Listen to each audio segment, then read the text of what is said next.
Midwest Emmys Backstage show. We're here with another winner, and Jeff, this guy won 2 out of 3 categories. Bravo, right? Trevor. Yeah, Wisconsin Public Television. Thank you. Yes, Wisconsin Public Television. Yeah. So far, we've had 3 that was nominated for, and we've got 2. So that's a good start. Hey. Yeah. Good start to the night. Yeah, we won for Arts Entertainment News Story for a nickel harper, which is a story we did about a man in Eau Claire, Wisconsin, who makes nickel harpers. And I bet you don't know what a nickel harper is. I do not know. I was Yeah, just going to ask. now I'm going to tell you what a nickel harper is. No, a nickel harper is a Swedish folk instrument. And you almost have to see it to describe it. It has 32 keys. It's a large wooden instrument that kind of plays like a violin, but it's originated in Sweden. And you don't see it a lot in America, but there's a guy in Eau Claire who makes them by hand. Like he has a shop and he makes them and sends them out all over the country. So we did a story on that, and that was a lot of fun to do.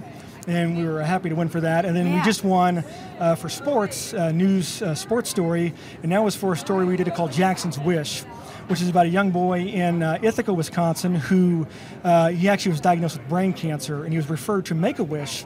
And his Make-A-Wish, he was a big Milwaukee Brewers baseball fan. And so he had a replica of Miller Park, the Milwaukee Brewers Stadium, built in his backyard. And it's amazing. Oh, wow. And so that part of the story itself is amazing. But what he did with the stadium is even more, I think it's even more amazing story, in that he uses the stadium to hold charity fundraisers to raise money for cancer research and cancer charities and things of that nature in southwest Wisconsin. Wow. So once we heard about that, like, we have to do that story. That's an amazing story. Yeah. So we went out to, they have an annual tournament in June. We went out and shot it for 2 days, interviewed the family, and my co-producer on this, Ryan Ward, on both of these stories, actually did an amazing job shooting and editing it. And we're just honored, you know, it's their story. We're just honored to be able to tell it in the way that we do. Yeah, it must feel good to tell a story like that. That, I mean, is it inspiring your viewers, do you feel, or? We got a lot of positive feedback, especially for the Jackson's Wish story, because it just touched people. I think it, well, one, it obviously touched people who either knew someone or had a family member go through cancer. We saw a lot of feedback in that regard.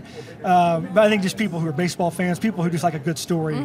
Both of those stories were part of a magazine show we do called Wisconsin Life. Okay. And so it's great for us to be able to get out and travel the state and tell those kind of stories. And really, there's so much bad news out there, to be able to tell these kind of uplifting stories with a happy ending. It's really gratifying. So Trevor, is Jackson, if I may ask, is he still around? Yes. He is clear. He's like 5 years.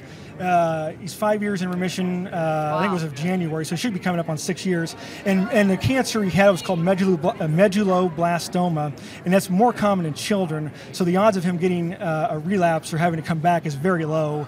The older you get, the less likely you are to have that. And so. Talking to his parents and Jackson, they're very optimistic. So they'll be very excited to hear about this. Yes, absolutely.